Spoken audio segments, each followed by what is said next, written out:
Magandang araw sa lahat ng aming mga tagapakinig. Malugod namin kayong tinatanggap sa aming podcast na pinamagatang Pangkat Minorya sa Kontemporaryong Lipunan, Diskurso, Hamon at Pananagutan. Ang layunin ng talakayang ito ay suriin ang konsepto ng pangkat minorya hindi lamang bilang usaping panlipunan kundi bilang isang isyong nakaugat sa kapangyarihan, istruktura at sistemang umiiral sa lipunan. Sa kabila ng mga batas at patakarang nagtataguyod ng pagkakapantay-pantay, nanatiling hamon na aktwal na implementasyon ng mga karapatang pantao para sa pangkat minorya. Podcast na ito, tatalakayin namin ang theoretical na batayan, historical na konsepto at kontemporaryong karanasan ng mga pangkat minorya.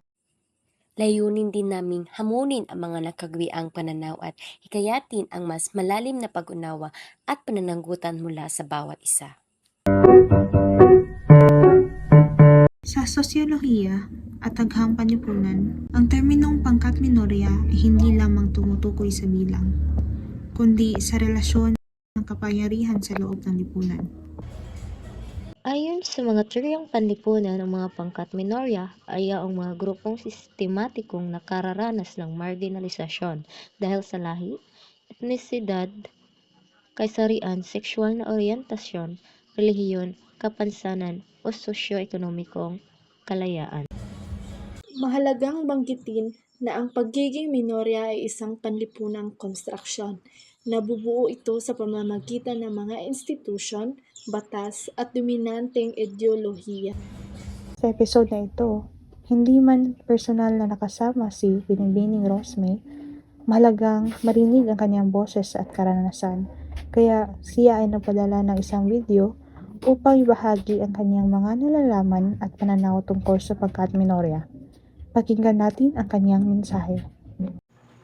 Ang kontekstong Pilipino, malinaw ito nakikita sa kalagayan ng mga katutubong pamayanan, PWDs, LGBTQ+ sector, at iba pang sektor na limitado ang akses sa yaman at kapangyarihan.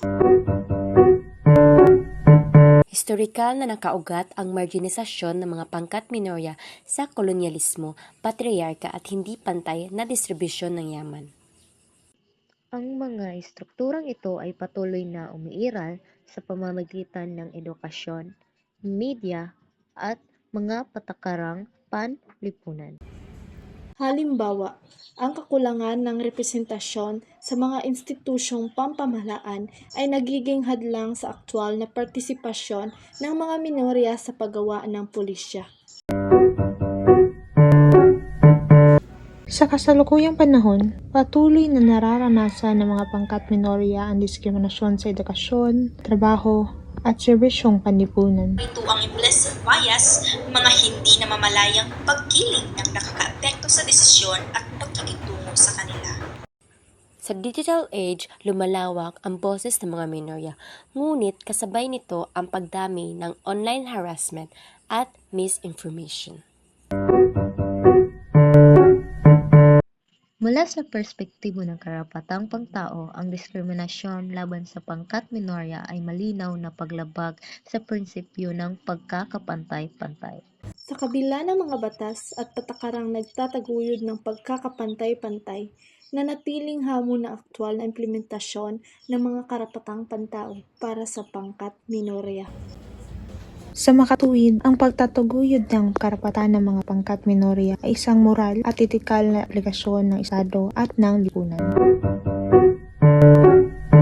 May mahalagang papel ang kabataan at akademya sa pagsusuri, paglikha ng kaalaman at advokasya para sa mga pangkat minorya.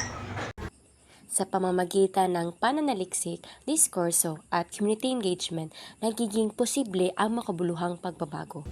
Hindi sapat ang pagiging neutral, mahalaga ang pagiging kritikal at mapanagot bilang mamamayan.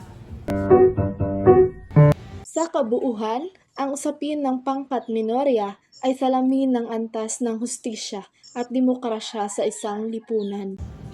Ang tunay na pag-unlad ay hindi nasusukat sa ekonomiya lamang, kundi sa kung paano natin pinapahalagan ang pinaka-nasasainsantabi. Ang pagkikilala sa pagkakaiba ay hindi banta sa pagkakaisa, kundi pundasyon nito. Naway magsilbing panawagan ang podcast na ito para sa mas inklusibo, makatarungan at mapanagutang lipunan. Maraming salamat sa inyong pakikinig.